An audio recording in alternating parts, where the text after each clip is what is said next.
Hey, welcome back to Unstoppable Agents. This is the show where real estate agents come to build their business, build their wealth, and build a life of impact and significance.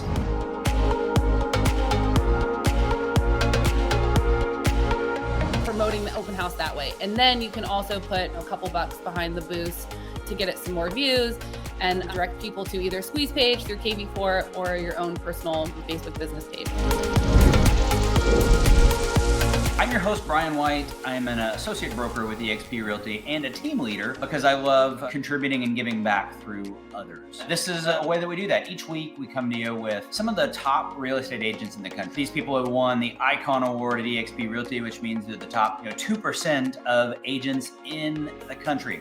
These are folks that have built amazing businesses, and they're here to share their best practices with you and teach you how to build a business. I'm excited today because I'm with Vanessa Charles from Tampa, Florida. So Vanessa, welcome. Glad to have you here. Hi, thanks for having me. I'm excited. Yeah, this is going to be fun. I'm excited about you. You've been with eXp for just a little over a year now and just jumped into it and crushed it right out of the gate. So first, let's just start. Congratulations on your success. Thank you. It's been a super good year. Making the move to eXp was probably the best thing I ever did. I should have done it a long time ago, but dragged my feet like a lot of people, but we're here now and that's what matters. Awesome. Most common thing we hear is, man, it's been great. I just wish I'd done it sooner. You can't. It's like buying a house. When's the best time to buy a house? Well, 10 years ago. Next best time is now. So you just do what you can now. Exactly. Well, so on these shows, I love just getting started and sharing some things just right out of the gate with people. Let's talk about new agents. If you were to give a new agent tips, what 3 things would you tell a new agent to do right now? Okay, so number one, my overarching rule that I tell every brand new agent I meet is that you need to be doing open houses as many days of the week as often as you can. Especially if you don't have any money to invest in leads, the best way to get clients is to get in front of buyers. And if you're gonna just work a couple hours on a Saturday or Sunday, you may as well go sit in a house and let people come to you. So number one, do as many open houses as possible, meet people, just get out into your community, join groups, go to networking events, meet as many people as possible. And then 3, I would say you got to get on social media. I know a lot of people are resistant to it, but you can't be a secret and a success in this business. And social media is built to be social. And if you're on there and you're talking to people and you're showing up and being human, it will pan out for you in the long run. That's so great. So you can't be a success and a secret in this business. Yeah. I've heard secret agent before, but I've never heard you can't be a success and a secret. So let's unpack those a little bit. I love what you said about open houses, and I love what you said about them in 2023, because coming out of this growth spurt that we've seen, this crazy market we've seen over the last couple of years, there were plenty of people that were claiming the death of the open house. Open houses don't work anymore. You don't need to do them anymore. They make no sense. So tell me why you say that about open houses, and then maybe share what you do to have successful open houses.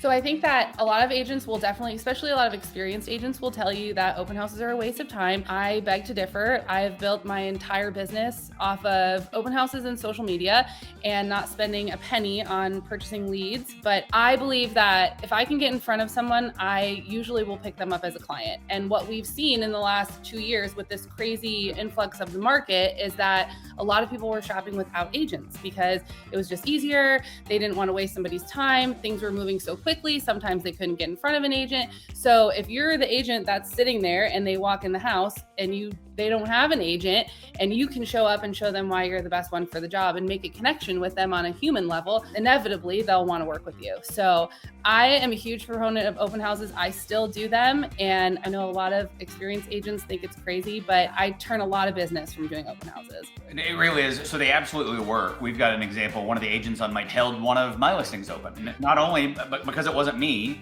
not only did they capture the buyer on that house, but then that person had a listing to sell. Yeah.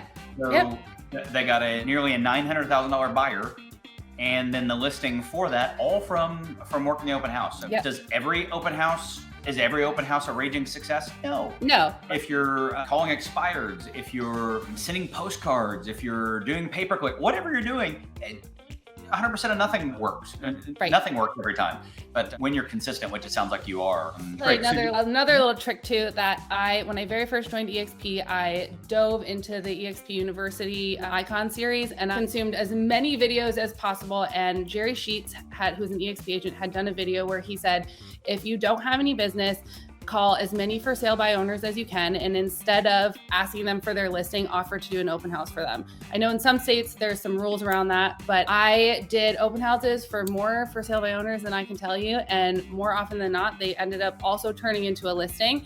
And there was even one situation where I did an open house for sale by owner. It was a $900,000 listing. While I was doing the open house, he had interviewed 3 other agents, and he never ended up listing the house with anybody, but I closed 3 deals that were buyers who I met at that house. So realistically, only one person can get the listing, but if you can capitalize on getting some good traffic, pick the right house with the right situation on a street and drive some traffic to it, they work. They're buyers, they're just coming to you. So you just have to show up and be yourself. That's awesome. I love it. So what's your open house process? Like start to finish, when do you start promoting it? How do you promote it? What does it look like the day of? Kind of walk me through that. I always post on social media and all the local groups to invite people to come out. I post on my own social media. I make sure it's in the MLS at least 3 or 4 days before the open house so that people who are looking on the search engines have a chance to see it. We do a ton of directional signage, between 30 to 50 signs.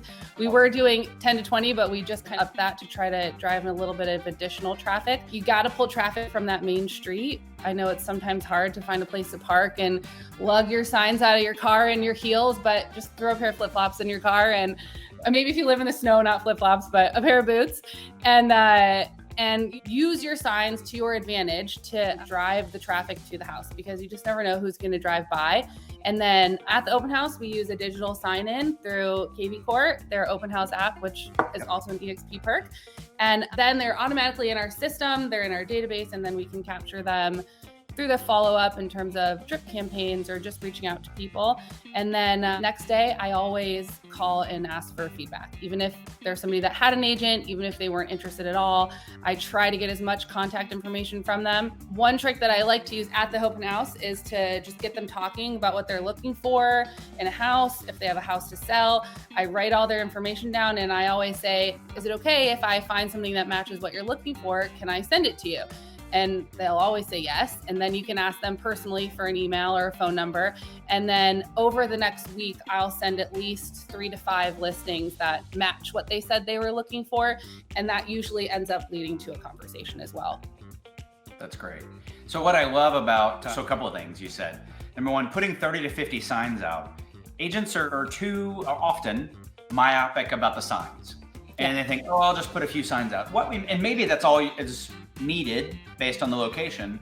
But the reality is that your signs are advertising, and they're advertising for you. So get 30 to 50 out in like nuts locations, spread super far out, because everybody who sees it, all right, if they see 1, 2, 3, 6 signs, they're like, holy crap, that Vanessa girl, man, she's everywhere. Or they say, geez, she's really working.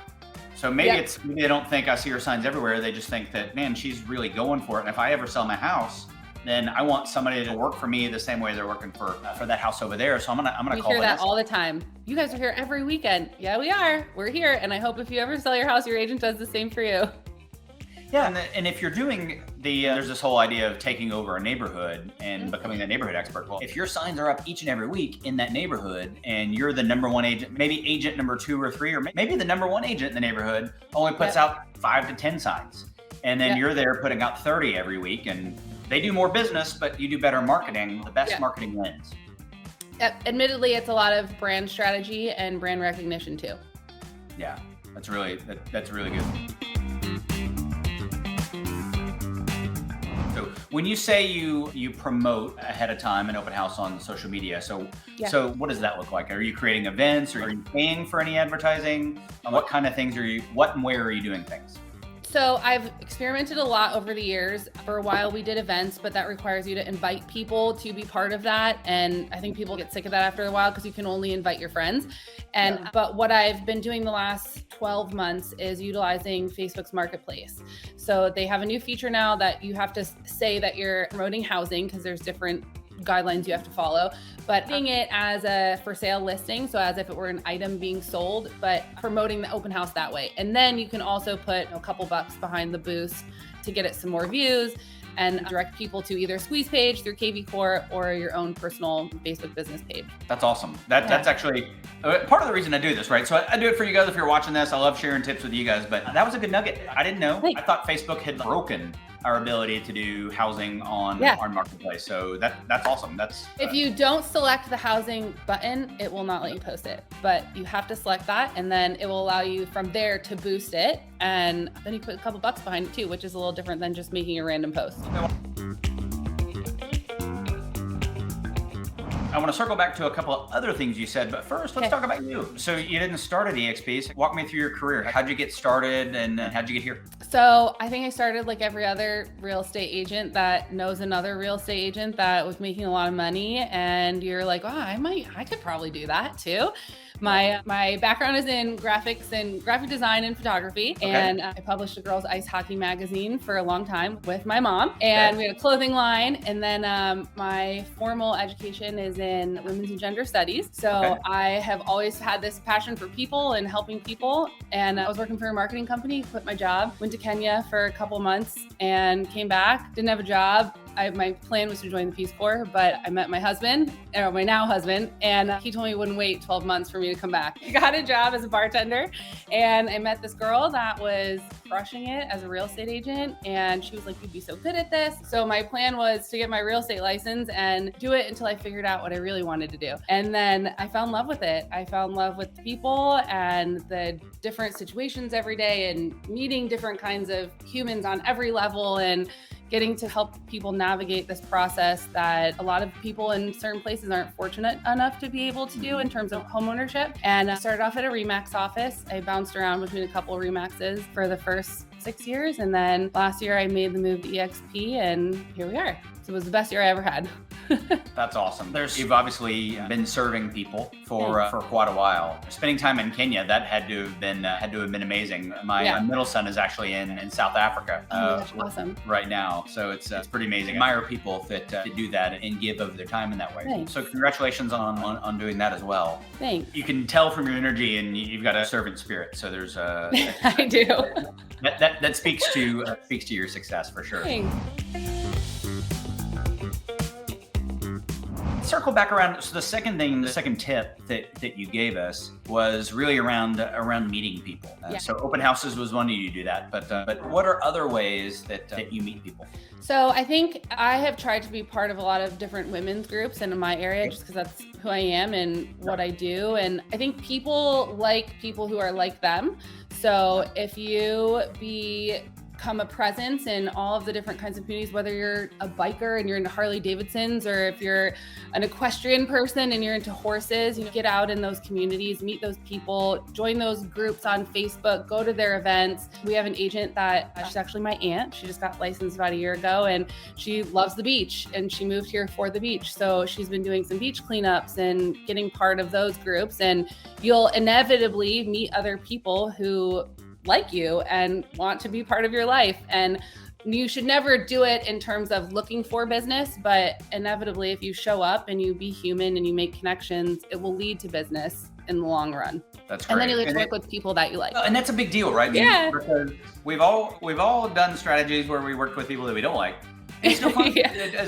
Maybe it pays the bills, but it's just no fun. Right. The thing you shared there is whoever you are, then look for your people. So you could be a total jerk. Now, I don't recommend it, but you're going to get to work with jerks, and you're going to find people that are like that. I love that you shared the Harley Davidson piece. Yeah. Not that those are jerks. That's not what I'm saying. Everything's a niche. And you'll have a lot more fun. And when you spend time with people like you, they'll enjoy the process too, right? You've got something in common. You're truly building a relationship. You're building community. And they're also the people that you do a great job for them. They're really likely to refer you to other people just like them. If you're working with people that you don't want to work with and they refer you, you're like, crap. Yeah, great. This is somebody else that I don't want to work with. Exactly. And then you get stuck in that, it's called the cold lead rut, where you don't know who you're working with. You don't know if these people are nice or not. And I think when you really become part of a community, you get to work with a community that you enjoy being part of. And everybody has the same missions and the same values. And at the end of the day, you're all working towards the same thing, whether it's cats or dogs or the beach, whatever it is, find your people. And I think too, part of it is not just finding people that you enjoy being with, but surround yourself with people who are just as excited to see you succeed as you are to see yourself succeed. And when you get in that kind of a community, there you can't fail because everybody is supporting each other. That's actually, so you're not talking about EXP, or at least not directly talking about EXP, but part of it. That's been something that I'm sure you've found is that we all want you to win.